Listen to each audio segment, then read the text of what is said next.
Stillman and Company, hour number 2 here on 102.5 and 106.3 The Game. Jared on vacation all week. Jake Lyman, Adam Vingan in for him today. Talked a lot of Preds, a lot of hockey in the first hour. Going to get into some Titans here in hour number 2. Trevor Maddich joining the program at 4:30. Don't want to miss that. You can get involved as well. Text or call at 615-737-1025. Our phone and text line driven by WilsonCountyHyundai.com. Again, talking some Titans. We found out today that they report for training camp in just over a month, July 23rd. It's going to sneak up on us, and it'll be football season before we know it. I did see an article that Paul Kuharsky put out in the last day or two talking about players who need training camp the most. And I think the premise of the article was more who can least afford to get injured and miss time in training camp. But I think I want to talk about just who needs to step up and have a good month of training camp, whether that's a player who needs to move up on the depth chart or a player fighting for a spot on the roster. And I think wide receiver is probably the spot where you look the most. Treylon Burks has been the topic of a lot of conversation on this station over the last month or so. And Kyle Phillips, some of those other guys on that roster bubble, I think there's going to be a magnifying glass on those guys when camp rolls around in July.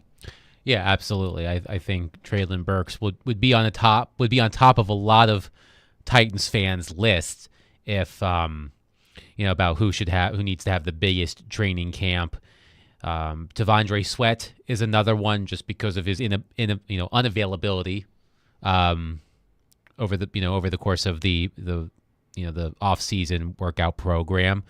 Of course, Will Levis continuing on, what he was able to do during OTAs and such.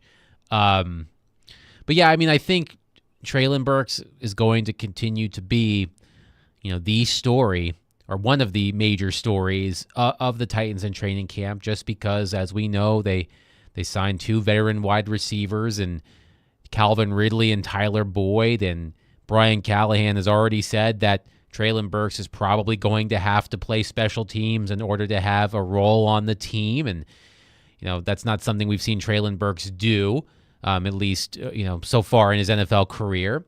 And, it leads me to wonder, is Treylon Burks a candidate to be moved? I know that we've heard people, smarter than me when it comes to this. We talked, Riley and I talked to Zach Lyons of Football and Other F Words last week, and he was talking about, Treylon Burks getting ready to be, potentially wide receiver number 2 next season, because you've got questions about, I think Tyler Boyd signed for 1 year, and I think Hopkins has 1 year left on his deal. But if a wide receiver needy team comes calling for Treylon Burks in training camp, I would it seems like was it the square peg in the round hole kind of thing? That's what it not the right fit, right? But a lot of talent from Treylon Burks, and we've seen flashes of it. You look back at that Green Bay Thursday night game a few years ago. It just doesn't seem like it's going to work out here. Maybe a change of scenery is what Treylon Burks needs. Ian and I were talking about it on yesterday's show that maybe it's one of those Dorial Green Beckham, Dennis Kelly type trades where, hey, Treylon Burks, it hasn't panned out, high draft pick, but X team over there, the 49ers, has an edge rusher that maybe is kind of log jammed on the depth chart, and the Titans could use him as a guy behind Harold Landry and Arden Key. Maybe that's what makes the most sense for the Titans if Treylon Burks doesn't prove in training camp that he's... Also thinking about the safety position.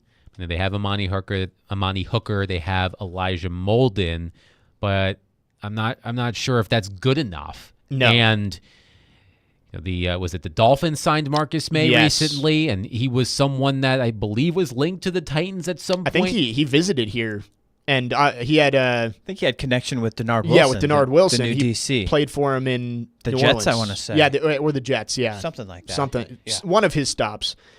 I think a veteran safety move has to be on the horizon, right? Like Elijah Molden, I think I'm fine with him being your backup, your third safety. But if you run out Amani Hooker and Elijah Molden out there as your 2 safeties in Chicago, I don't know how great I feel about that. And you've put so much investment into the secondary this offseason with L'Jarius Sneed and Chidobe Awuzie. does it make sense to not get them any help over the top when Elijah Molden has at worst proven to be a little inconsistent? Yeah, and I wonder who that could be. We were talking with Tehran, Robbie and I last week, and I asked him which of the available safeties would be the best fit for the Titans, and he mentioned Justin Simmons, which I very rarely disagree with TD when it comes to football stuff, because he knows a heck of a lot more than I do when it comes to the ins and outs of football. But, I mean, I think Quandre Diggs is available. I think Jamal Adams might be out there. And, look, they have their warts. They may not be the players they once were when they were commanding big money. But if I, as a Titans fan, I would probably feel more comfortable with one proven safety on the team. With all due respect to Amani Hooker and Elijah Molden, I just think having someone back there with experience, like, it was around this time, it was in that gap, right, between OTAs and training camp that the Titans signed DeAndre Hopkins last summer. Yes. So I wonder if that's a safety move this time. They assigned a big name safety, and he attends training camp, and that's a big story coming into training camp. Well, and safety has been one of those positions for years now where the high-end safety market, maybe the top one or two guys signs during the first or second wave of free agency, but a lot of those guys end up kind of stuck on the market for a while, and they waited out until training camp. I think it was Chasing Big Joe yesterday. We're talking about Kenny Vaccaro, who was a guy the Titans signed in August. I think training camp in August, it had already started. Yep. And he was starting week 1 that year in September. So it may be a while until we see this safety move, but Simmons, Quandre Diggs, there's others out there too that are proven veteran safeties, but just because of the devaluation of the safety position, those guys are just going to wait it out and probably sign a 1-year deal somewhere where they feel like they can contribute. Yeah, I'm looking at a list. This is from Sharp Football Analysis, best remaining safety free agents. They mentioned Justin Simmons, Eddie Jackson, Micah Hyde, Quandre Diggs, Jamal Adams. That's the top 5. And that's crazy because almost all of those guys were at minimum Pro Bowl level players within the last 5 years. Yeah, I mean I wonder how much they would cost at this point. I don't think they would be cheap, but I don't think you would break the bank either. I'm trying to think of what Marcus May's contract was. I don't know what it was reported as, but I do think that the Titans need at least one of those guys. It would make me feel a lot better if I were a Titans fan to have one of those guys on the roster come training camp. And I know it shouldn't factor into the Titans' decision making, but seeing Kevin Byard on the other side week 1, do you really want to trot out there with a hole in his former position? I'm not so sure you do. I had completely forgotten that. I had completely forgotten that Kevin Byard signed with the Bears, and I feel like signed relatively early. He was one of the quick. few safeties who got snatched up early on in the free agency process. And he was okay. He was okay in Philadelphia. I remember him having an interception. Well, the good thing about Byard is he plays all the games. Like, yes. He doesn't miss very much. That dude is an Iron And Man. so, that's a big thing. And one thing with Amani Hooker and Elijah Molden is they both miss time. Yes. They've both been injured pretty often. So that definitely is a reason for concern. So this is from Aaron Wilson. Dolphins actually within the past 30 minutes. Dolphins 1-year deal for Marcus May, $1.3775 million, including $167,600 signing bonus, $1.21 million salary, $567,500 total guaranteed. Yada yada yada. So not a huge by any means. No, yeah. I mean, I don't know if the other guys will come that cheap, but if you could, like the Tyler Boyd deal was a great deal for the Titans, I think. I think it would be something similar. Yeah. Just a prove-it deal for a guy in his late 20s, maybe early 30s, who can maybe put together a big season and then go back onto the open market next year. Yeah, exactly. I mean, I would like to see that, but as we said at the top of the segment, I think all eyes will be on how the Titans utilize Treylon Burks come training camp.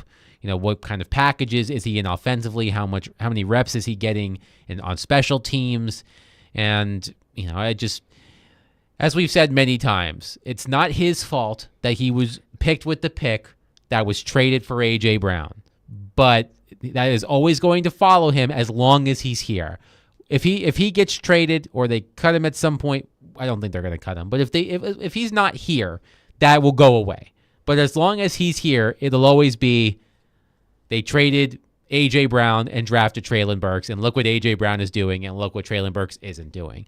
And which is unfortunate. It is part of the game, but it's just, unfortunately for Treylon Burks, he has been unable to live up to that potential. No, it is. It's unfortunate because I think Treylon Burks is talented, but you're right.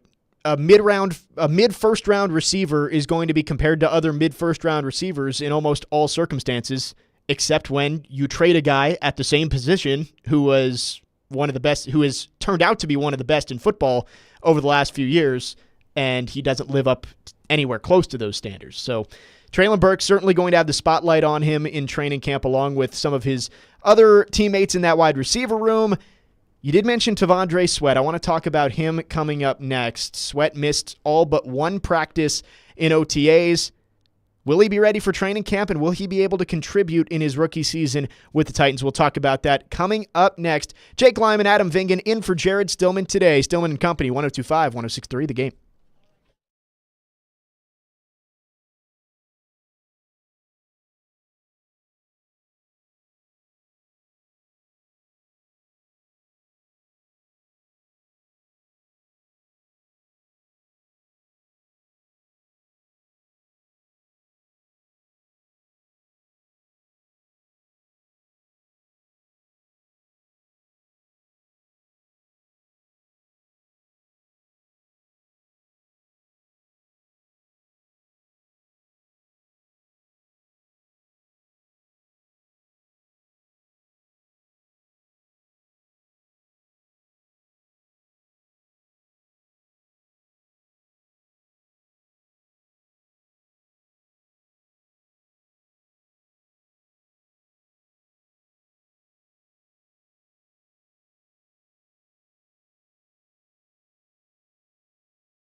Where that Sweat was probably a short-term thing. Has it Yeah. turned into a longer-term thing? No, I mean, when you talk about short-term versus long-term, whether it's a week or 2 weeks or 3, that's kind of how, at this point, what it is. He'll be ready and available for the start of training camp for sure. Should be out here maybe next week. We'll see, but it's still considered a short-term.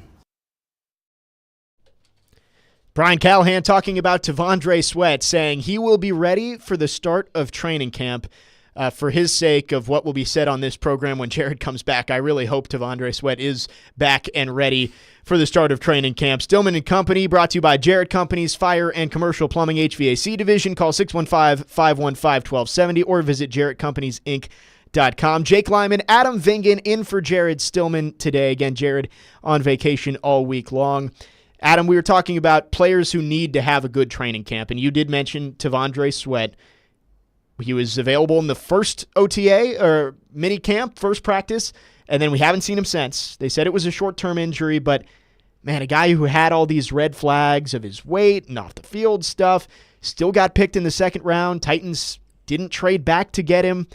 It feels like in order for the narrative not to completely swing onto T'Vondre Sweat more than it already has, he's got to come out and at least be available for most of training camp. Yeah, absolutely. And just because of the risks that the Titans apparently took by drafting him that high because of concerns about his character or concerns about his weight or what have you, it didn't, ease any of those concerns about his availability when he already suffered some sort of injury that kept him out of, most of the off-season practice program. Now, I understand the reason why Brian Callahan kept him out. Why make a minor injury, according to him, worse in May and June when you can heal up and be ready to go fully at the start of training camp in a month? But I think with T'Vondre Sweat, it was important for him to be out there because of all of those concerns. Now, the character concerns are separate from the health concerns, but when T'Vondre Sweat is going to play a big role on this team, or is expected to play a big role on this team. So it was important to see him out there. Unfortunately, that wasn't the case. Now, if he is ready to go on the first day of training camp and is taking all the reps and looking good, then we can just chalk it up to us being, reacting to something irrationally in OTAs, which tends to happen. Good or bad. But if he's not available at the start of training camp, it's gonna cause some concern, mostly by the person who usually sits in this chair between 2 and 6 p.m. So for T'Vondre Sweat's sake, I and for all of our sake, so we don't have to hear about it from Jared throughout training camp, I'm hoping he's ready to go in training camp. Yeah, if we see a tweet from Jim Wyatt or Tehran on the first day of training camp that T'Vondre Sweat was not on the practice field. Please save us. Yeah, Ian, you're going to be listening to 4 hours of T'Vondre Sweat talk that day. If anything, just please be out there. Just be out there. Yeah, like even if it's moderately limited. I mean, I'm sure they're not going to be jumping in completely on the first day of training camp, but Sweat's just got to be out there, or else we'll be hearing it from Jared. T'Vondre Sweat, second round pick. It felt like the Titans loved him. I know TD was mentioning for weeks that if he was there in the second round, the Titans were going to highly consider taking him, which they ended up doing. And I know Jared's concern is that one pick later, the Rams moved up and traded a future second-round pick to go get Braden Fisk. And the team is saying, well, we couldn't have traded down. I'm not sure how much I believe that. I know Rand Carthon has said multiple times about all these GMs texting him that they were going to take his players with the next pick or whatever it is. But T'Vondre Sweat has to pan out because the Titans did give up a lot in order to stick and pick and take a guy with so many red flags. And Sweat, in order to make the narrative not go to this guy is injury prone and the weight is a problem, he's got to be out there. Maybe not every day in training camp, but pretty consistently, and he's got to be on the field for week 1 in Chicago. I think I found an article on ESPN.com from Seth Walder who graded every team's off-season. He gave the Titans a B, And he said the biggest move was trading for L'Jarius Sneed. The move he liked was signing Lloyd Cushenberry. The move he disliked was failing to trade down in the second round.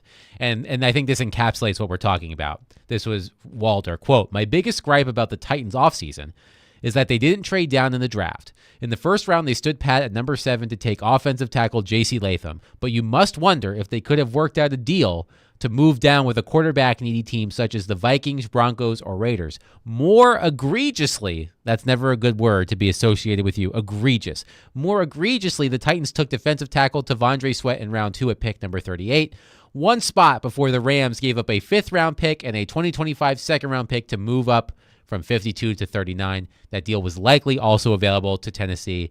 And I know that Jared was talking about this a few weeks ago. The Rams put out a video about the move they made up to get that pick, and it seems like circumstantial evidence would point to the fact that one of the teams that the Rams were talking to in that situation were the Titans, but the Titans did not make that move. But that's I think if I would venture to guess, and you guys can correct me if I'm wrong, that just based on draft projections and such, that if the Titans would have made that deal, T'Vondre Sweat would have been available in the 50s. And that's the question. That is the question. Based on what we've heard around it, it feels like he could have still been there. And if they would have taken him at 52 or 53 instead of 38, I don't think you're hearing as much about T'Vondre Sweat. Now, people would probably be upset he wasn't on the field.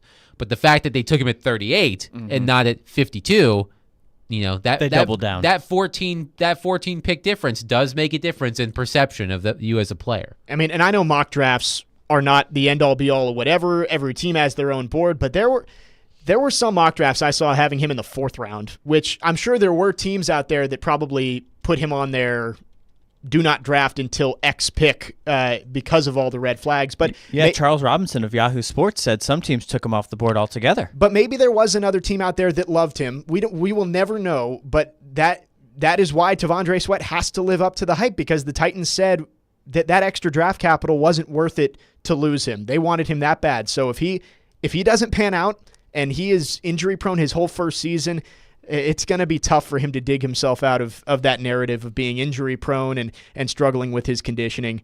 July 23rd, we will see, maybe not July 23rd, that's when they report, but soon after we will see if T'Vondre Sweat is healthy again and back out on the field. Coming up next, we're going to talk with Trevor Maddich, making his weekly appearance on the program. Glad that he decided to come on, even with no Jared today. We'll talk to him about Trevor Lawrence's new extension. Was it worth it for the Jags? And what could that mean for Will Levis if he ends up being a guy worthy of a second contract? We'll also talk Titans training camp and some college football with Trevor Maddich. Coming up next, Jake Lyman, Adam Vingan in for Jared today. Stillman Company, 102.5, 106.3 The Game.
Stillman and Company, 102.5, 106.3 The Game. Jake Lyman, Adam Vingan in for Jared Stillman today, broadcasting live from the Busy Bee Plumbing, Heating, and Air Conditioning Game Nashville studios, home of the $99 yearly Beehive membership, where the buzz is always about great service.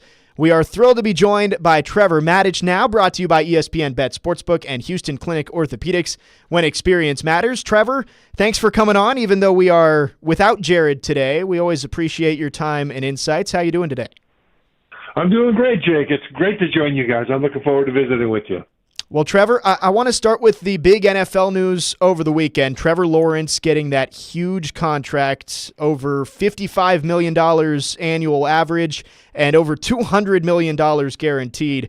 What was your initial reaction there when the Jaguars shelled out all that money for a guy who only has one playoff win and is 20-30 over his first few years in the NFL? Yeah, they kind of had to, because you don't want to end up in a quarterback wasteland where you're always reaching for quarterbacks, trying to find some free agent that's available because he's not quite good enough to be a franchise quarterback, or try to draft some guy and hope he pans out.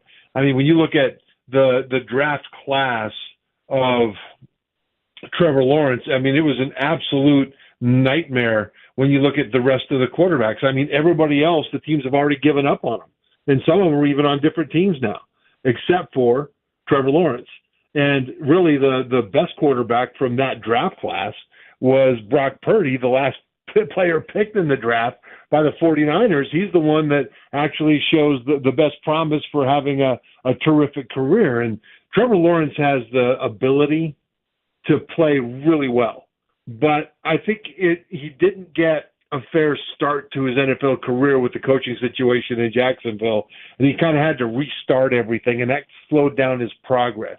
I think eventually he's going to be okay, but I think that Jacksonville has to assume that he's going to be more than okay, because otherwise they're starting over again, and there's no guarantee that they'll get somebody better.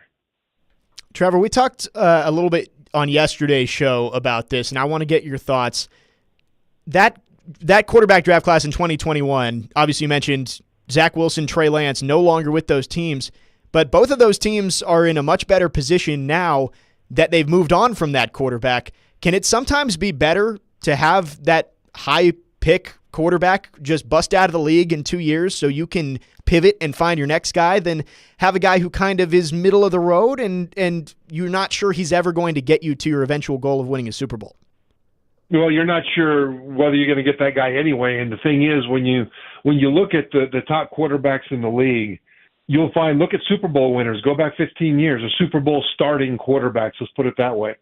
And if you only count people like Tom Brady once in that calculus, what you'll find is that you have about as good a chance of having a quarterback take you to the Super Bowl and start in the Super Bowl if you draft him in the first half of the first round, as if you don't draft him in the first half of the first round. In other words, back of the first round or not in the first round at all.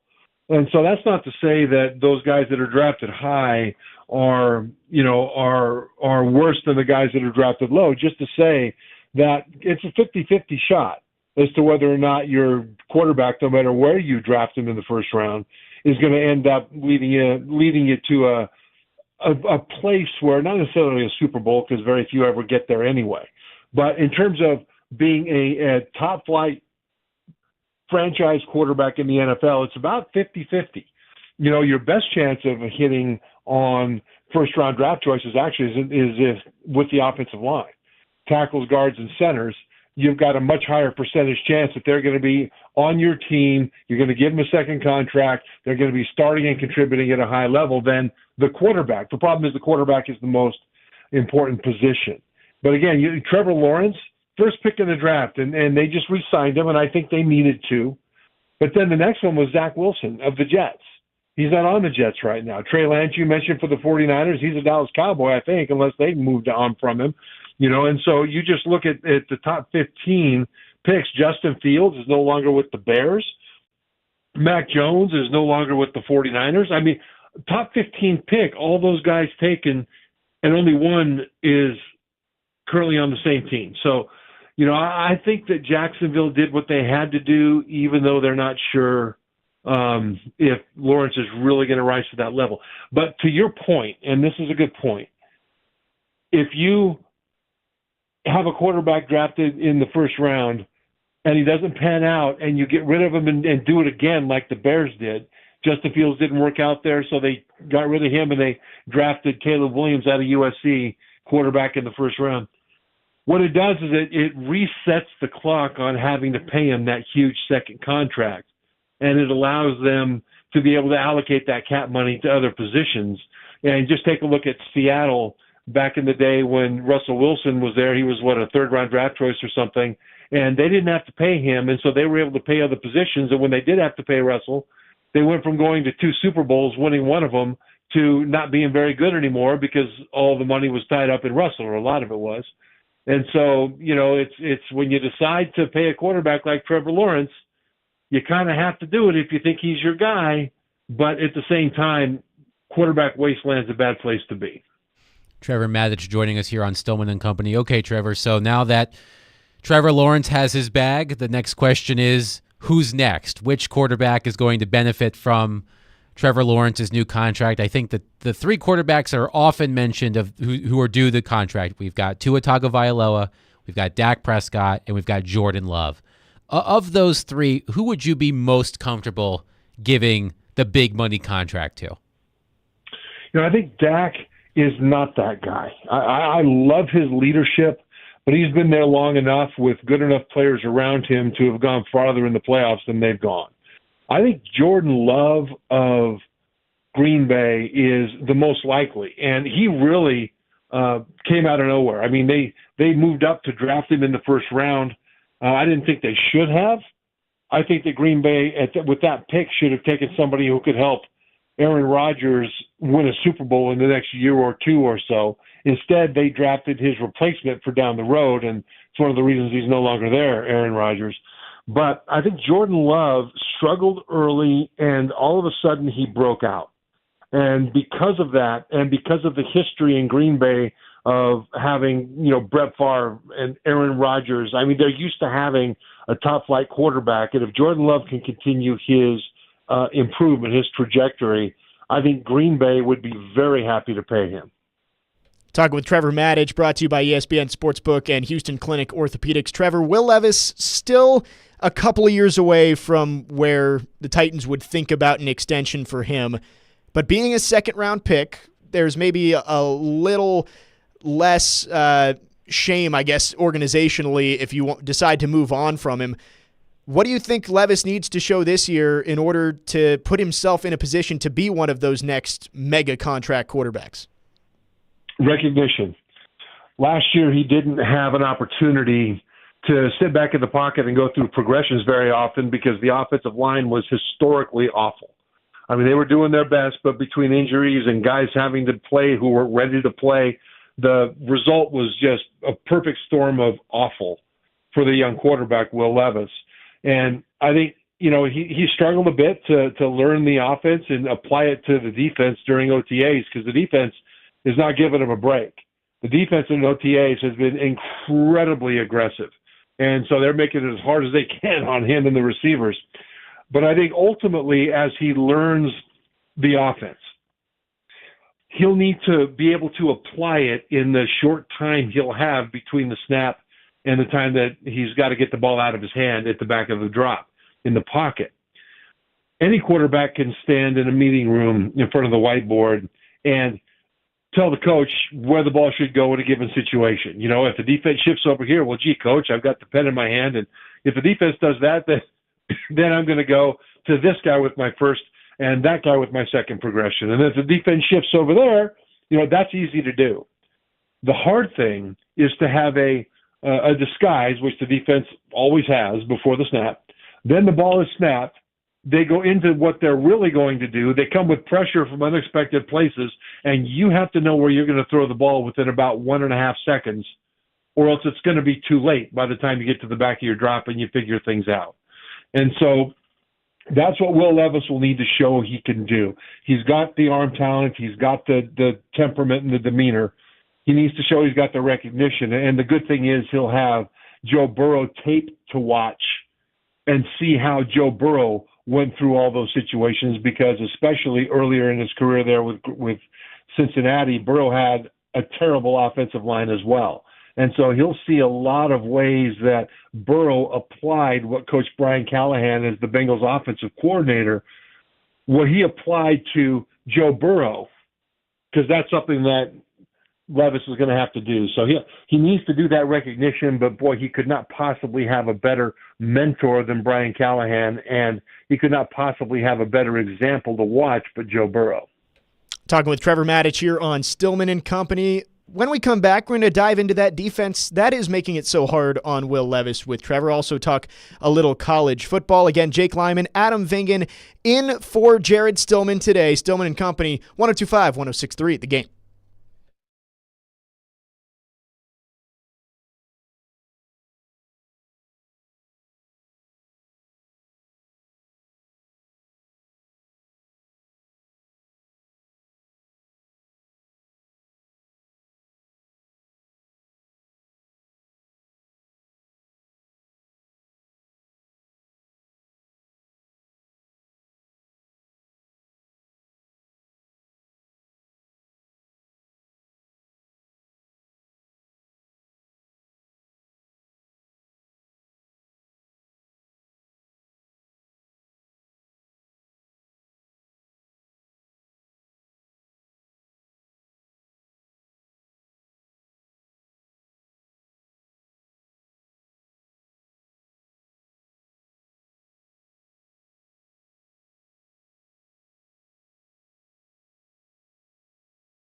Stillman and Company, 102.5, 106.3 The Game. Rolling along on this Tuesday afternoon. Jake Lyman, Adam Vingan in for Jared Stillman today, and we are chatting with Trevor Matich for his weekly visit, brought to you by ESPN Bet Sportsbook and Houston Clinic Orthopedics, when experience matters. Trevor, we talked a lot about quarterbacks in the last segment, but I want to flip over to the defensive side for the Titans. Not a lot of depth for the Titans. You look at some of the top of the depth chart moves that they made with L'Jarius Sneed and Chidobe Awuzie at corner, but you look at safety, inside linebacker, edge. It feels like they're one injury away from really having to dig down into some guys that maybe shouldn't be on the field as much. How do you feel about the depth of the Titans defense heading into training camp? Yeah, other than corner, they don't have enough depth at any position group. They just don't. And so I think the starting lineups are quite good. In terms of safeties are fine. Inside linebacker, they've got enough there to do some things. Defensive line, I think they're going to be good. You know, their starting edge rushers are good. But other than corner, if they have injuries, I think you're going to see a big drop-off unless some guys really develop during training camp. And so that's a situation that they've got to really monitor. You mentioned safety. I know there's been some rumblings of the Titans possibly dipping back into the veteran safety market. Is there anybody out there, now that Marcus May has signed with Miami, that stands out that could be a good addition, whether that's starting next to Amani Hooker or maybe as a depth piece? Yeah, there are actually quite a few safeties out there. You know, the guy from Denver, Simmons, right? He was statistically one of the most disruptive safeties in the NFL last year. When you look at the number of tackles and interceptions and pass breakups and, you know, forced fumbles and things like that, and you put it all together, it's kind of weird that he's still out there. But safety has kind of become a position like running back that people just don't want to pay premium for it unless you have somebody like a Kyle Hamilton at Baltimore, who is just a physical freak. Because they figure, well, look, yeah, I could pay you a fortune, but the next guy that's available, you know, not quite as good as you, but still plenty good enough, and I can pay him half as much. I mean, you look at Tyler Boyd. You know, he ended up with a contract that I thought was less than $2 million, right? I thought he would get a whole lot more than that. And so he's sort of on a short-term deal where he can prove that he deserves a bigger deal with the next one. I think whatever safety they bring in is going to be in that kind of a scenario. I'm kind of surprised they haven't brought one in yet. It may just be that those guys are still sitting out there wanting way too much money. But they are going to need to bolster that position because right now the backup safety situation is just not good in terms of depth. Trevor, let's talk about the division. I know that the Houston Texans are going to be the overwhelming favorite for a lot of people to win the AFC South after what they were able to accomplish last season. C.J. Stroud had an excellent rookie season. They added Stephon Diggs, Joe Mixon. They've already got Tank Dell and Nico Collins. It's the Houston Texans are on the come up. I guess the question is who comes in second, because the Jaguars were disappointing last season. We don't know what the situation is with in Indianapolis. We do know that Anthony Richardson will be available, but how healthy will he be? And of course, we know about the Titans. So if you're handicapping the rest of the division, assuming you have Houston as the number one team in the division, just based on what you've seen in the offseason, how would you line up the other teams in the division? You know what? Houston has to be the favorite just because their quarterback outplayed the other three quarterbacks by the country mile. C.J. Stroud was just phenomenal last year. At the same time, now coming into his second season, will he be able to duplicate that? And that's the hard part for quarterbacks, because you come in your rookie year and defensive coordinators don't know you well. Well, now they do. And the term sophomore slump is a real thing in the NFL, especially because of that. So we'll see if he's able to keep it going. I think the Titans are going to be right there with them, actually. I am very high on the Titans this year. Very high. And, you know, part of the reason is I think Will Levis will take that next step, and he's critical to do that. I think that, you know, the two big keys to me for the Titans to get there will be the right tackle position and T'Vondre Sweat. And then if they get a even break with injuries, they're going to be in good shape. If they can get someone that can be serviceable at right tackle, and if Sweat is able to do what he did at Texas, which is to say, not let injuries affect his play. He wasn't an oft-injured player in college. He played a lot of snaps, including third down passing situations in college.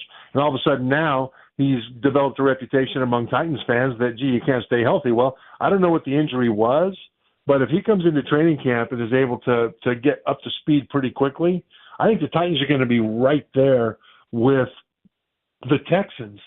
You know, I don't have a lot of faith in the Jaguars, and I will trust Trevor Lawrence to be that top-tier quarterback when I see it consistently. I mean, you go back to the playoff game where, you know, he threw, 4 interceptions in the first half and led him back to a victory. And everybody said, well, that was great leadership, great resilience. Yeah, but he threw 4 interceptions in the first half, 4 or 5, whatever it was, you know. And so, you know, until he can be consistent, I don't trust the Jaguars.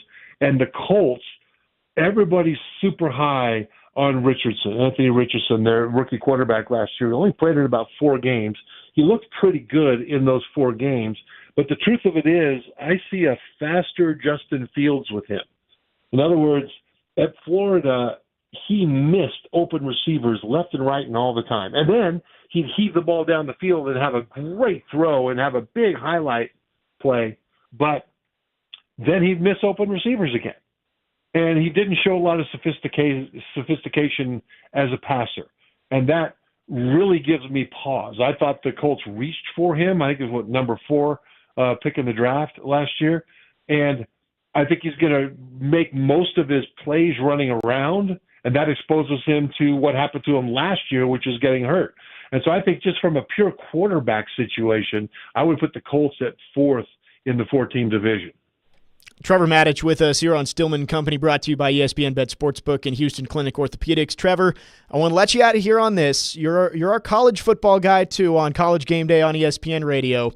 I'm really excited for college football this year with the 12-team playoff because for people like me who are Virginia Tech fans or teams of that caliber, instead of a 0% chance of making the college football playoff, maybe there's a 5% chance. Who are some dark horses that maybe stand out to you who could end up playing in that 12-team playoff in December? You know, Tennessee is one of them, just because of their potential at quarterback. Now, we haven't seen Nico Iamaleava be the full-time starter yet, but with all the reports coming out of Knoxville and with his potential coming out of high school, I mean, he's got a chance to be absolutely phenomenal. And they've got really good receivers in James Pierce Jr. They've got maybe the best pass rusher in all of college football. I mean, they've got the ability to score on offense and disrupt on defense. And I think Tennessee, in a 12-team playoff, has a chance to get there. Oklahoma's another one, you know, because they've got a defense. Their offense is going to be fun. Their defense the last couple of years has just been awful. But you saw signs of it coming together under head coach Brent Venables, who was the defensive coordinator for Clemson and all those great defenses there for the last decade or so. You saw them start to come together and know what to do. And that's important. I think Oklahoma is going to take a big leap forward. But you know what? Watch out for Virginia Tech to make the playoff. That's going to be, I think, one of the darkest of dark horses. But there's a couple things. One is that their quarterback, Kyron Jones, their quarterback, Kyron Jones, is a dynamic playmaker when he's on. And he's got most of his production coming back from last year. And the thing is, they don't play some of the toughest teams in the ACC and their non-conference schedule. I mean, the toughest team in the non-conference schedule is probably Vanderbilt. And so they've got a good chance, if not to win the ACC, I don't think they will, but they've got a good chance to go through that schedule and finish ranked highly enough that they have a chance to sneak into the playoffs. So just keep an eye on Virginia Tech as the season goes along. Trevor, you have no idea how happy it makes me to hear you say that. My Hokies going to the college football playoff. I'm all in now. Okay. So they're your guys. Yeah. No, yeah. Virginia Tech, man, they've just been forgotten, just completely forgotten. But this is the year that they can break out. You know, if Drone stays healthy, then Virginia Tech might be that 12th team. I'm taking over Nashville airwaves with my Virginia Tech fandom here. But Trevor, I appreciate it. Kyron Drones returning all those starters. I could see it as well. So I'm glad that you, who knows much more than me, is backing up those delusions, at least for now. You and me both. We'll be hanging out there. We'll either be brilliant or we'll just sort of hope everybody forgot that we mentioned it. Trevor, thank you so much for taking the time today, even with Jared on vacation. We'll talk to you next week. Hope you have a great week.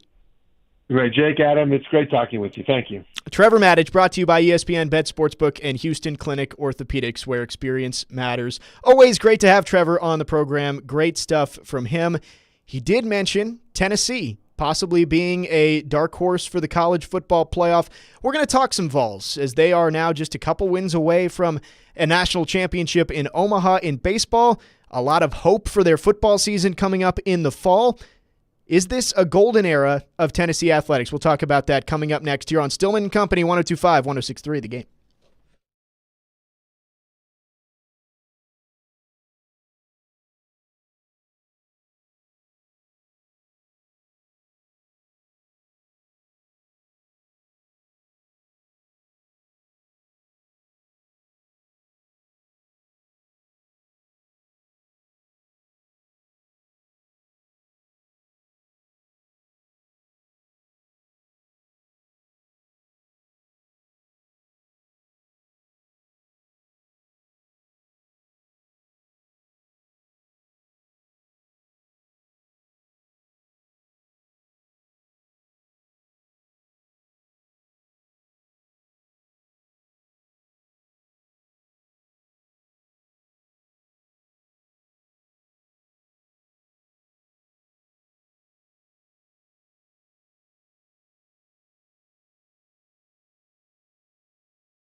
Stillman and Company, final hour on this Tuesday, brought to you by Jared Company's Fire and Commercial Plumbing HVAC Division. Call 615-515-1270 or visit jaredcompanysinc.com. Jake Lyman and Adam Vingan in for Jared Stillman today. Jared on vacation all week long. Tomorrow I'll have Teron Davenport, tomorrow and Thursday, so make sure you tune in then as well, 3 to 6 both days.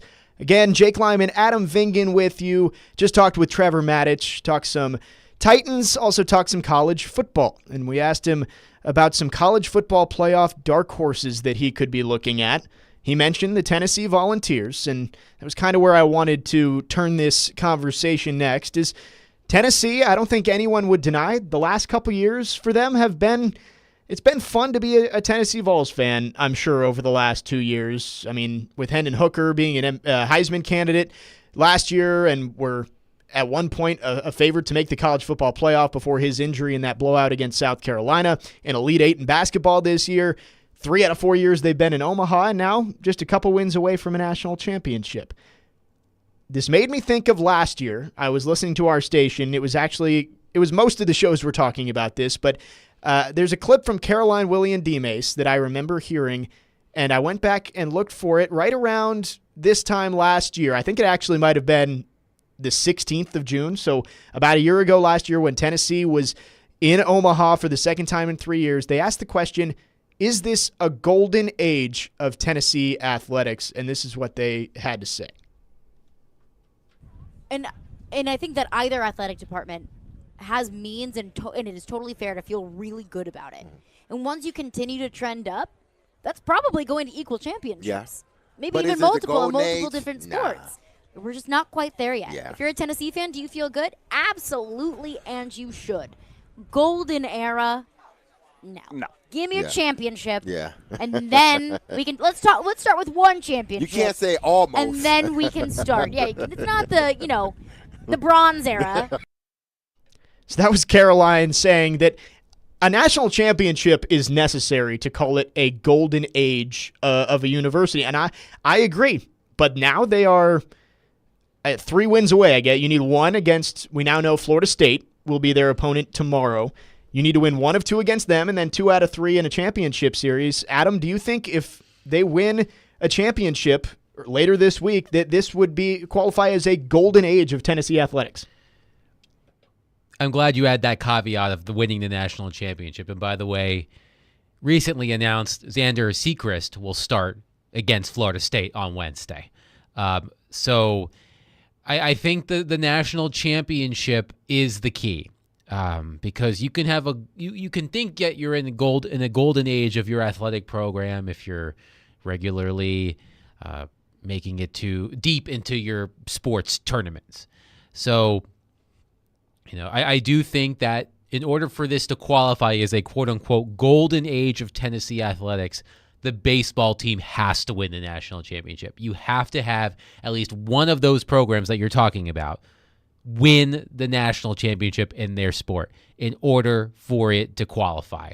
So if Tennessee falters at some point, whether they, let's say they lose in the championship series, it's still not a golden age. They have They have to win.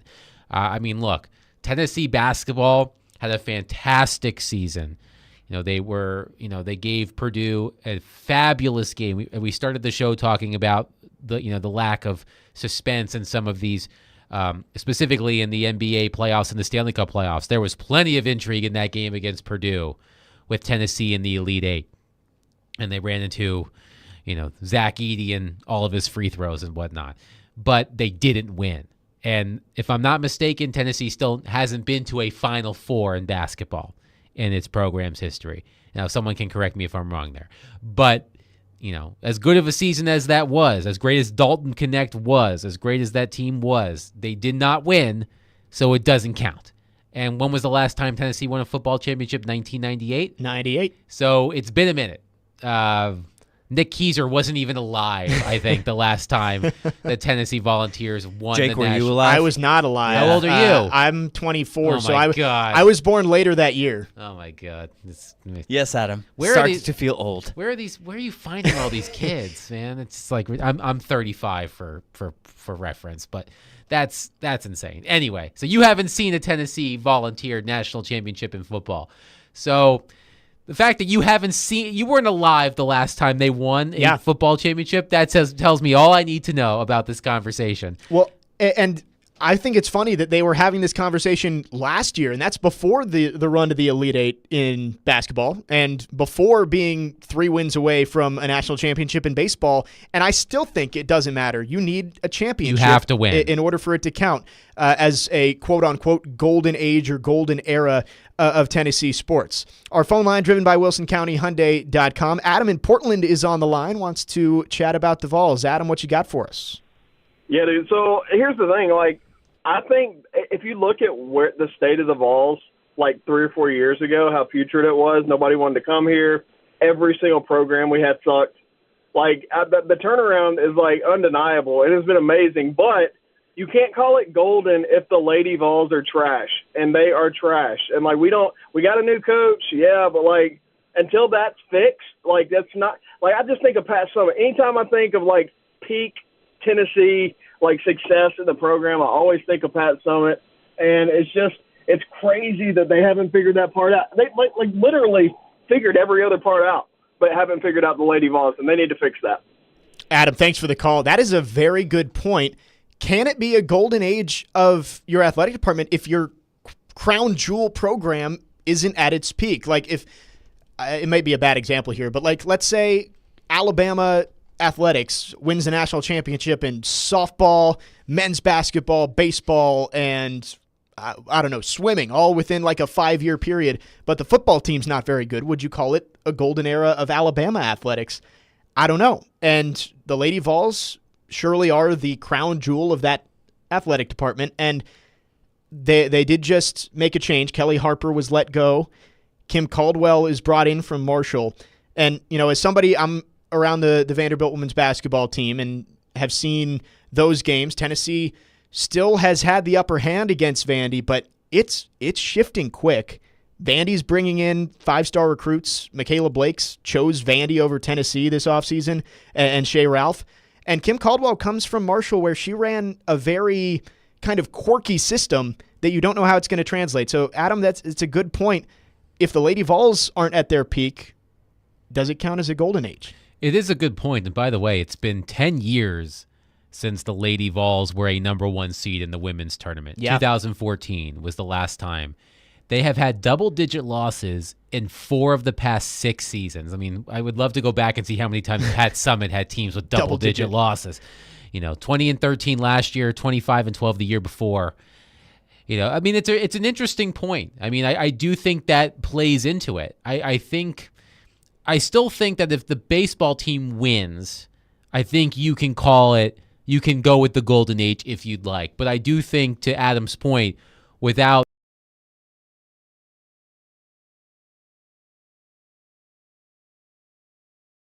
consistently successful program for that university for a long time, without them being in that mix, it doesn't take away from what the other programs have accomplished, but it does feel maybe a little empty. I wish we could talk more about this. I think we will get into a little bit of the Vandy Vols rivalry part of this, because as much of a good year it's been for the Vols, it's been a tough year for a lot of Vandy sports. Football 2-10, and Jerry Stackhouse being fired from the men's basketball team, baseball being eliminated in the regional. But it is, all rivalries are kind of like a pendulum. It goes back and forth, whether it's Auburn, Alabama, or in my case, Virginia Tech, Virginia. Like there's always a swing back and forth. And I think Tennessee fans are really high right now. Vandy fans maybe not feeling so good about the trajectory. I think it's going to flip at some point. Maybe not soon, but I think in the next couple of years. We'll talk about that when we come back. Again, Jake Lyman, Adam Vingan filling in for Jared Stillman today. Tune in this Friday, Stillman Company broadcasting live from the Grove Golf Course from 2 to 6 p.m. with live updates on the Live Golf Tournament, brought to you by Houston Clinic Orthopedics. Make sure to tune in then. That will be Chase and Big Joe filling in from 2 to 6 here on 102.5 The Game. Again, when we come back, we're going to talk a little bit more about the Vols as they look for a national championship in baseball later this week, and also that rivalry with Vanderbilt here on Stillman and Company, 102.5, 106.3 The Game.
Tune in to 94.9 The Fan today as the Nashville Sounds take on the Durham Bulls. Pre-game at 6:20, first pitch at 6:35, with coverage also available on the 94.9 The Fan app and at 949thefan.com. Sounds baseball on 94.9 The Fan, presented by Twin Peaks, Family Leisure, 5 Points Roofing, Cottle Vet Clinic, and Busy Bee Plumbing, Heating, and Air Conditioning. Stillman and Company, 102.5, 106.3 The Game. Jake Lyman and Adam Vingan in for Jared today, broadcasting from the Busy Bee Plumbing, Heating, and Air Conditioning Game Nashville studios, home of the $99 yearly Beehive membership, where the buzz is always about great service.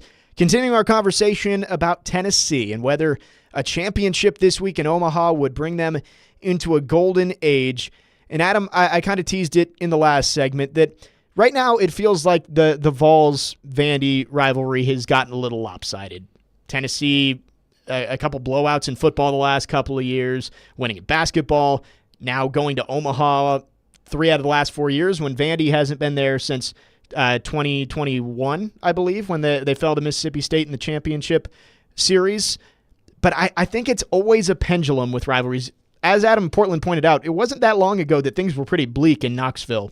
Vandy, back 5 years ago, had won 3 in a row in football against Tennessee and was coming off a national championship in baseball. So it always swings back, and I think that Vandy is starting to put the commitment as a university into athletics that we're going to start to see the fruits of that on the field and on the playing surface over the next few years. Yeah, I think the thing that really changed it for me as an outsider was when Tennessee had a baseball program that could compete and overtake Vanderbilt. Now, as we mentioned, Tennessee has yet to win the national championship. We know Vanderbilt has multiple championships in baseball. So until Tennessee can catch up to Vanderbilt there, Vanderbilt fans can continue to hold those over their hated rivals. But, Vanderbilt, with the basketball team in the shape that it's in. Now things could change now that Jerry Stackhouse is no longer with the team, but with the basketball program sort of at a low point for the first time in a while, and Tennessee's basketball program picking up steam over the past several years. For me, though, it's the baseball team. It's the fact that Tennessee could say that Vanderbilt could say we have a national championship winning baseball program and you don't. And now Tennessee could potentially say we have a national championship winning baseball program, even if it's only just one. I feel like that's where the pendulum swung wildly in Tennessee's direction, is when they got good at the one thing that Vanderbilt could say with confidence that they were better at than Tennessee. That is a good point. And we mentioned in the last segment, the golden age, that the crown jewel of Tennessee is the Lady Vols and all the success that Pat Summitt had there. And now they've kind of hit a decline. You could say the same thing about Vanderbilt, that Tim Corbin's baseball program is the crown jewel of that athletic department. And it's been, I wouldn't say a bad few years. They've still been, they hosted a regional last year, and they went to a regional final out in Corvallis a few years ago, but they just haven't been able to break through and get to Omaha since that 2021 season. I do want to mention, though, and I don't think it's gotten a lot of coverage, Vandy has kind of, not quite as much as Clemson football, but has kind of been one of those programs that hasn't wanted to delve too far into the transfer portal. They didn't want to be the team that was bringing in a new crop of players every single year. But the last few days, Vandy baseball has brought in, I want to say 4 or 5 transfers in the last week. 3 pitchers, and they brought in a bat today that had 20 home runs last year. So Vandy may be starting to switch their philosophy a little more to meet the modern college game of NIL transfer portal and see if maybe Tim Corbin can still work his magic with that kind of team instead of the teams that he's had in the past. Yeah, I mean, that's a big change for a lot of, established coaches. We've seen it a lot in college football and college basketball. A lot of the titans of the sports, whether it's in football, Nick Saban, in college basketball, Roy Williams, Mike Krzyzewski, Jay Wright.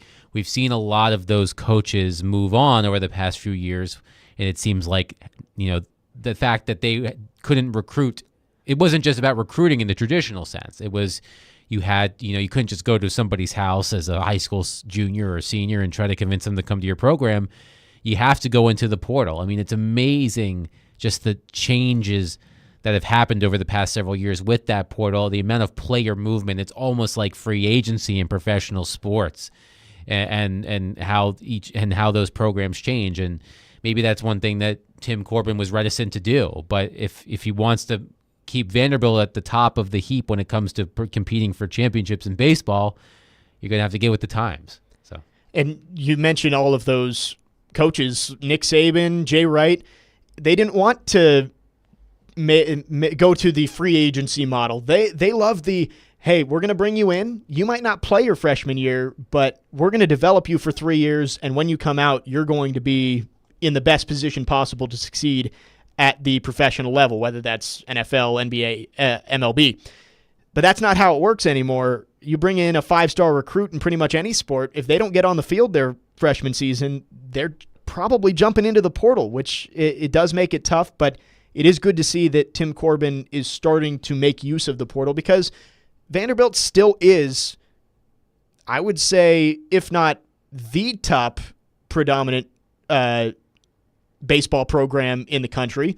I would say that they're at least in the top 3, and that is still a draw to guys in the transfer portal and high school recruits. Yes, and we have an unnamed texter on the text line saying, to be fair, even if Tennessee wins the national championship this year, Vanderbilt can still say they have 2 in baseball where Tennessee has 1, which is true, but it's been 5 years since Vanderbilt's last championship, 2019. Yeah, 2019. So yes, you can, but it's also it kind of rings a little hollow. It's like, yeah. I trust me. You think Tennessee fans are going to care that if they win this and it's been, and Vanderbilt still has 2 and they only have 1? You think they're going to care about that? No. They're on the upswing. Vanderbilt appears to be on the downswing. That's enough. It's a very what have you done for me lately, as is all sports. Yes. 5 years is an eternity ago in pretty much all, whether it's college or pro sports. It's very what have you done for me lately. Tennessee 2-0 in Omaha, and we now know they will play Florida State tomorrow. I believe that's an early afternoon first pitch. I think it's at 1. They've moved the game tonight. Right. Kentucky, to Florida has been moved to tomorrow morning due to impending weather. So that's an early game. And then the Vols, I believe it is around 1 o'clock Central. 2 o'clock Central first pitch. So they will play Florida State. And, man, that's tough for Kentucky and Florida moving to tomorrow. Have to play at 10 a.m., and then the winner has to come right back and play Texas A&M later on that evening. But Tennessee, they've got to win 1 out of 2 against Florida State. You win tomorrow, you're on to the championship series. If you lose that one, you still get another chance, and then you'll play one of 3 SEC teams that you've already had success against this year in either Texas A&M, Florida, or Kentucky. So a good chance that Tennessee is able to go get themselves a national championship. Still some work to do, but yeah, that would be certainly a topic of conversation if Tennessee and Tony Vitello are able to actually do it in Omaha after a couple of years of having that monkey on their back of, hey, you can get to Omaha, but you don't actually win there, which was the case the last 2 times they made the trip. Yeah, I mean, I would like to see Tennessee seal the deal. I mean, I don't have a horse in this race, but with the progress that the Tennessee baseball program has been making over the past number of years, and the fact that they were so dominant 2 years ago, did not win, it's been 25, 26 years since we've seen a number 1 overall seed win the College World Series, which is just insane to say out loud. But I'd like to see them seal the deal. I think it would be good for that program to put their stamp on the progress they've been making by winning the national championship. Curses are meant to be broken, and Tennessee trying to end what has been a 25-year curse of that number 1 next to you when you go to Omaha. It does feel like it has been impossible. I believe Tennessee was the number 1 overall seed a few years back, and they didn't even make it to Omaha. So and their game has translated to Omaha so far. It has. As far as putting up some runs, they put up a bunch of runs in the comeback. Was it 12-11 against Florida State? Yeah. And then, I guess they only put up 6 the other day, but their hitters are still hitting. I mean, they're not all going out of the park, but they're still putting up numbers. Yeah. Hitting for the cycle. Yeah, Christian Moore hitting for only the 2nd cycle in College World Series history. So at least you can say some of that's been translating. People were worried about that. So yeah, and I'm interested to see what that rematch looks like with Florida State tomorrow, because that was a game Tennessee did not look very good for most of the game, and they pulled it out in the 9th inning, I think, which was huge for their confidence just to get that first win in Omaha and get into the winner's side of the bracket. But a rematch there, Florida State team has to have some confidence that, hey, we played with this team and we're 1 strike away from beating them a few days ago. We can do it again. Yeah, it will be interesting. I like that. That's what the intrigue about this format is, as opposed to other sports, is that you may play a team once, but you might get another shot at them. So, I like that aspect of the College World Series. 2 p.m. tomorrow, first pitch between the Vols and the Seminoles. And now we get 3 College World Series games tomorrow. Kentucky and Florida in an elimination game at 10 a.m. tomorrow morning. 615-737-1025 is our phone number if you want to text or call. Our phone line's driven by WilsonCountyHyundai.com. We'll continue the conversation coming up next into the College World Series, and we'll get back into Game 5 of the Stanley Cup Finals as well in our final half hour here, as Edmonton looking to extend that series in Florida tonight. Pre-game coverage right here on the game at 6:30. Stay with us. Stillman & Company, 102.5, 106.3 The Game.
Stillman & Company, 102.5, 106.3 The Game. Jake Lyman, Adam Vingan in for Jared Stillman today. Jared gone this week. The next 2 days I'll be in with Teron Davenport, so You'll get your Titans fix, your NFL fix the next couple of days. We've been talking some College World Series. Again, Tennessee set to play Florida State as they were able to get one game in Omaha today. Florida State eliminating North Carolina. So a rematch of Friday's thriller in Omaha, Tennessee and FSU. Tennessee, a win, they move on to the championship series. A loss, they'll play again. That time it's win or go home.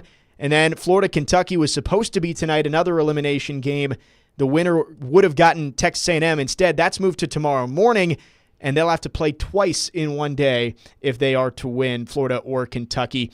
That'll be an interesting one, Adam. Florida with Jack Caglione, who is baseball's Shohei Ohtani of sorts, against Kentucky, the number 2 seed in the entire tournament. Still a chance either of those teams could make a run to the championship series. It'll be interesting to see. I've only watched the Tennessee games so far, so I and even that has been limited. As Ian knows, when you have kids, you wouldn't know this because you're 8 years old. When you have kids, it's hard to get them to watch what you want to watch. Oh, it's impossible these days. There haven't been a lot of time to sit down and watch these games. Watch Kentucky, Texas A&M. Yeah, last night. I have to watch so many games on my phone now, and just give up the TV. Once it gets maybe past 9 o'clock. I can try and sneak something on, but none of the games have been even really that good. I mean, I did watch the end of the Tennessee game on the big TV.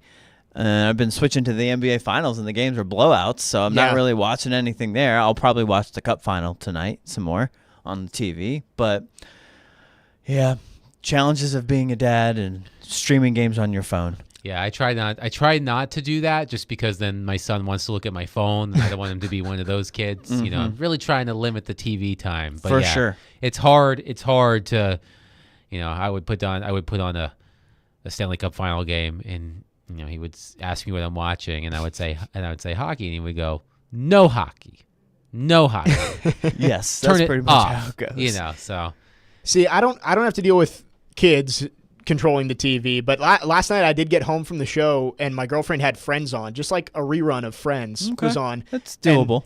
And I just went over and I changed it and put on the baseball game, and she's like, "I was watching that. Like, you can't just turn on baseball." I was like, "It's Friends." One of my hot takes, I think Friends might be the most overrated show ever. Yeah. It's comforting to a lot of people. Like, it's one of those shows that you don't actually have to watch. Like, you can kind of zone out. You don't have to really pay that much attention. Yeah. Sure. It's good background noise. Mm-hmm. It's a good show to fall asleep to. Yeah. I would say like that and The Office are great shows. Like if I just want some background noise while I'm falling asleep, like I'll just throw those on because I know the jokes.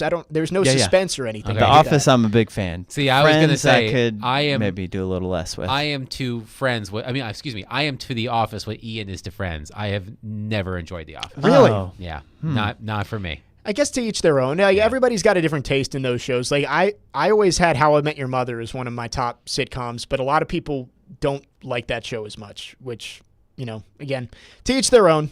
Hopefully you guys can find some time to get the Stanley Cup Final on tonight. Again, Edmonton and Florida, Game 5 from down in Sunrise.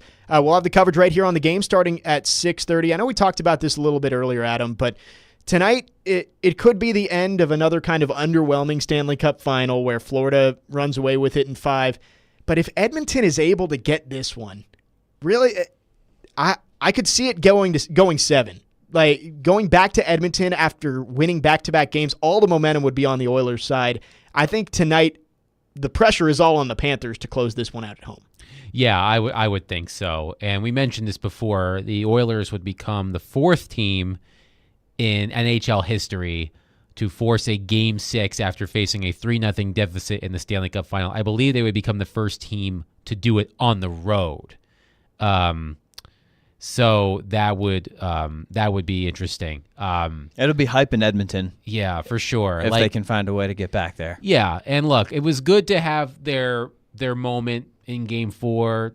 The crowd saw a tough game in Game 3. The Panthers blew it open in the second period. The Oilers made a game of it in the third period, but the Panthers shut them down and won 4-3. So to see them win in that fashion at home was a good moment for the fans in Edmonton. But as I talked about earlier, the Panthers, they don't let losses pile up. They're 4-1 in games following a loss this postseason. They've outscored their opponents 21-10 in those games. So oftentimes not only are they winning after they lose, but they're winning in convincing fashion after they lose. And we talked about this at the top as well. Like, does the fact that the Oilers won 8-1 in Game 4, did they figure something out? Did they solve Sergei Bobrovsky? I don't think that really matters, especially with the extra day in between games. I don't think momentum carries game to game in the postseason, but especially when there are multiple days between games, I think it's hard for that to carry over. So I don't think the game on Saturday will have any bearing on the outcome of the game tonight. It would not shock me if the Panthers just kick that tush in this game, and it's just like I used the example of the NBA Finals. Dallas wins by 38 points against Boston in Game 4, and then didn't have any bearing on Game 5. The Celtics were in control through most of that game, and if that were to play out in this game, where the Panthers get out to a multiple goal lead and then sit on it, I would not be shocked in the slightest. So I heard Willie at the end of the midday show say that he's picking the Oilers. I'm picking the Panthers. But to your point, Jake, if the Oilers do win and they make it a 3-2 and they have to go back to Edmonton and we have 2 more days to talk about it, I think that pressure ratchets up significantly. So the Panthers would be best served to take care of it tonight. Willie did mention at the end of the midday show the power play for Edmonton. I think that maybe that is the difference in tonight's game. If Florida can stay out of the penalty box and not let that Edmonton power play out onto the ice, then they'll be fine. But that is a group that can certainly take over a game if Florida spends too much time in the box tonight. What will be interesting, too, is one of the reasons why the power play can pick up is because of Connor McDavid. And, I mean, this was amazing that I just saw this during the break, that Connor McDavid has more games with 3+ points in his career in the playoffs than games with 0 points. He has 17 games in the postseason in his career, not this postseason. He has 17 career postseason games with 3+ points. He has 16 postseason games with 0 points. So he is dialed in. He had a big game the other night.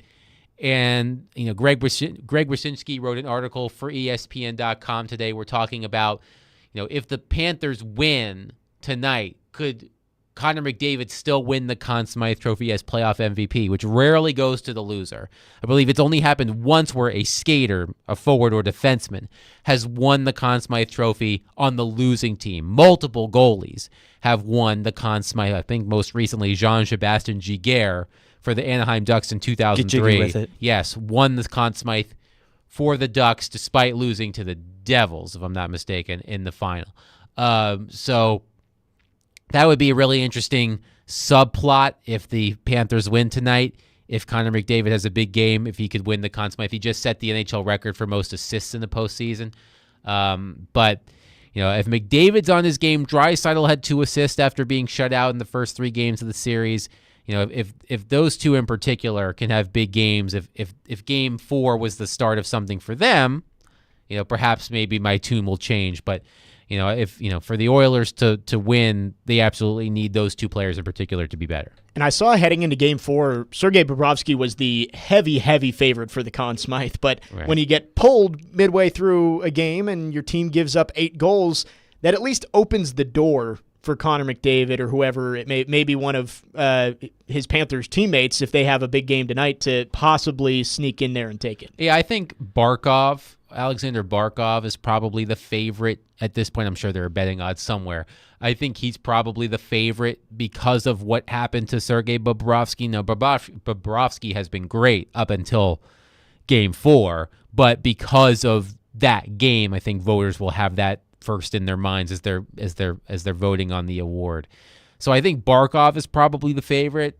I might put McDavid second and Bobrovsky third. I mean, the thing that also opens the door for McDavid to win it in a losing effort is the fact that there are multiple Panthers. There's not a clear, just as we said, there is not a clear favorite for the Conn Smythe Trophy on the Panthers side. You can make a case for Bobrovsky. You can make a case for Barkov. You can make a case for Gustav Forsling. If you wanted to make a case for Sam Reinhart, you could. There are multiple players on the Panthers who have a legitimate case, and that opens the door for McDavid to swoop in and win it, even if the Oilers lose. I would think it would take a win tonight and a big McDavid performance for that to happen. I think losing in 5 games, it would be tough to justify giving it to him. But if you go back home in 6 games, if he loses but has a big game on the road tonight to force a game 6, I could see it. I could see it. I think what Greg said was it would need to get past tonight. So like if the Oilers win tonight and lose in 6, I think that opens. This is what he tweeted. Quote, in discussing it with some people here in Edmonton, Connor McDavid might win the Conn Smythe in a losing effort if this thing gets beyond Game 5 and would probably need to get to Game 7. I think if they made it to Game 6 and lost, I still think McDavid has a good chance. But I would agree. I think they would need to extend the series at least one more game before losing for him to have a chance to win that award despite the team not winning the Looks championship. like Bob is minus 105. Barkov plus 105, McDavid plus 600. Okay. So definitely need at least one more, you would think. But anytime you break one of the great ones' records, especially in the postseason, I think you put yourself in the conversation at the very least. Yeah, absolutely. 615-737-1025 is our phone number. If you want to get involved, our text and phone lines driven by WilsonCountyHyundai.com. Jake Lyman, Adam Vingan in for Jared Stillman today. When we come back, we will wrap up the show and send you on your way on this Tuesday evening. Stillman and Company, 102.5, 106.3, The Game.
Wrapping up the show here on Stillman and Company, 102.5, 106.3 The Game on this Tuesday evening. Jake Lyman, Adam Vingan in for Jared Stillman today. Jared on vacation all week long.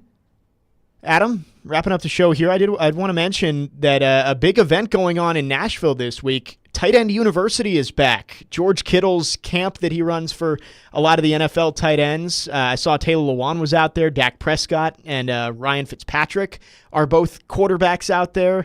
I don't know how bold of a take this is, but I think at some point in his career, George Kittle will be a Titan. It makes too much sense, right? And he's out there again, hanging out in Nashville. He lives in Nashville. So, He does live here. and then Kelsey was there, and Greg Olson was there.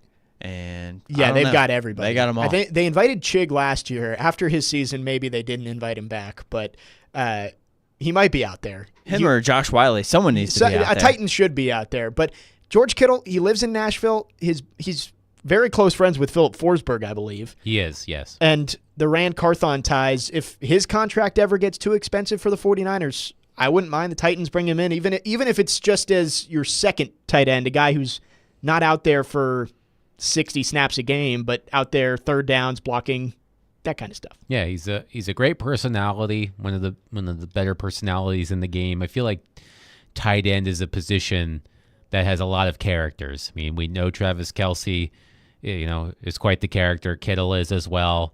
But Kittle, still one of the top players at his position and has been for multiple years. I mean, if you're putting together your top 3, top 5 list, he's absolutely on it with Kelce, with Mark Andrews, with that's probably the top 3, I think, in a lot of people's mind, unless I'm missing somebody obvious. I think those would be the 3. Yeah.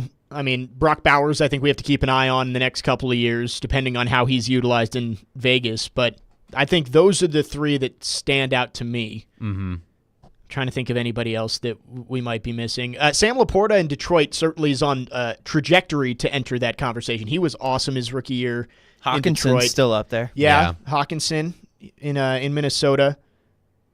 But yeah, George Kittle, I love that they do the tight end U, and he does National Tight Ends Day every single year. It is cool that in the past maybe tight ends weren't the characters and they weren't the ones that you saw out on the forefront, but George Kittle has kind of changed that and made them the face of franchises in some way. Travis Kelce, obviously you have Patrick Mahomes, but Travis Kelce, Dayton Taylor Swift, one of the biggest stories in sports and pop culture.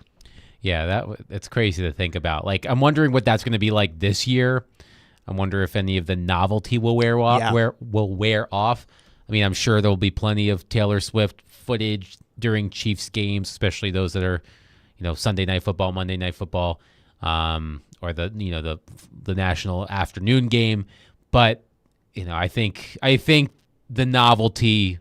I'm hoping the novelty has worn off. Like, I didn't mind all of the Taylor Swift. I thought it was good. I mean, that there were so many stories about, young women becoming invested in football because of Taylor Swift. And hey, any way to get into a game, it doesn't matter whether it's because of the sport or because your favorite singer is dating someone who plays the sport. I'm all for it, so. But a lot of people were complaining about the Taylor Swift, and there were people wondering if it was all a government plot, But I digress. I saw a conspiracy theory. It might have been on Twitter or something, of somebody saying that the NFL planned the schedule around Taylor Swift's tour. Like, you can look at it, and there's only 3 of the 17 games that conflict with one of her dates. Like, there's one day that she has a show on a Sunday, so the Chiefs have Thursday Night Football that week, or she is traveling Saturday, Sunday, so the Chiefs have Monday Night Football that week. Like, it was pretty well thought out, and it would make sense for the NFL to do that. If they're going to get more eyes on their games, especially in prime time, why not do it if Taylor Swift's going to be up in one of the boxes cheering? Yeah, I wonder how much of an effect it will have this season, just because it's no longer new and exciting. Like, oh my God, is Taylor Swift going to... Taylor Swift saw some bad football last year. I feel like some of the first games she went to, like she went to see the Jets and the Bears, I think. It's like, that's when you knew she was a real one, as she was sitting through Jets games, sans Aaron Rodgers, and Chicago Bears games in general, because she was dating someone. So She's a real one, I guess. I do think you're right. I think the first game she went to was Jets in New York. I think it was Sunday Night Football because the NFL planned on having Aaron Rodgers for that game, so it was Chiefs-Jets. Yeah. And I remember seeing her like walk in with Ryan Reynolds and Blake Lively and like her whole posse of people. Yeah, we'll see. We'll see how much the coverage of that changes in the second year of the Travis Kelce Taylor Swift saga. But tight end U in Nashville this week. George Kittle bringing all of the nation's tight ends to the Music City for training. I don't know exactly what they do there. They seem to be having a good time, whatever it is. I'm sure that it's more of a social gathering than it is actually for training. Like I bet they do probably like a 2-hour practice each day of some sort of going through stuff. But I would bet for the most part it's they look forward to going out after those practices. Yeah, I'm sure. But something cool going on in Nashville. And again, I think at some point it just makes too much sense for George Kittle to end up being a Titan. The connections to Rand Carthon, living in Nashville, friends with Philip Forsberg. And I would welcome it even at the back end of his career, just because he's such a personality that it would be a net positive in the locker room, even if he's not bringing as much onto the field as he has in the past. Yeah, and sometimes that's worth it. But I think George Kittle, even at an advanced age for a football player, will still be a productive football player. When was it's been what? When was it's definitely like Delaney Walker was the last impact tight end, right? That the Titans had at one point of his career. Yeah, Jonnu maybe. Jonnu That's true. moments. Jonnu Smith did have his moments, but it's been a minute since the Titans had that kind of reliable pass catcher at tight end. Yeah, and Delaney was the next level than Jonnu Smith too, and more refined as like a pass catcher and a route runner and all that kind of stuff. Like Delaney Walker had a more sustained run of success. For sure. But Yes. Jonnu Smith's peak was higher than Delaney Walker's. I don't know, maybe. Delaney, if you go back and look, I'd have to double check the numbers, but I think he had close to 80 catches. Well, Delaney was on such bad teams that there was no pass catcher. one else. They just out had there. a highlight that I saw on Twitter today of Jake Locker throwing a long, terrible corner pass to Delaney Walker against the Cowboys, in which Delaney made the catch, bounced off the defender, and then sprinted 50 yards for the touchdown. And Justin Hunter's chasing after him to celebrate. And I'm like, man, those teams were terrible. Best season for Walker was 2015, 94 catches, 1,088 yards, and 6 touchdowns. So that's pretty legit. So He had that catch, I think it was the Saints too, where Marcus bounced it off a defender's helmet and Delaney caught it and ran to the end zone for a touchdown. He was on some bad teams, so he doesn't get remembered as much, but he was a really, really good player for the Titans. Yeah. That'll do it for us here on this Tuesday afternoon. Adam, it's been fun. Glad to have you on. Next couple days, Teron Davenport will be on Wednesday and Thursday. I'll be on with him 3 to 6. Coming up next, ESPN Radio, and then the Stanley Cup Finals at 6:30 here on 102.5 and 106.3 The Game.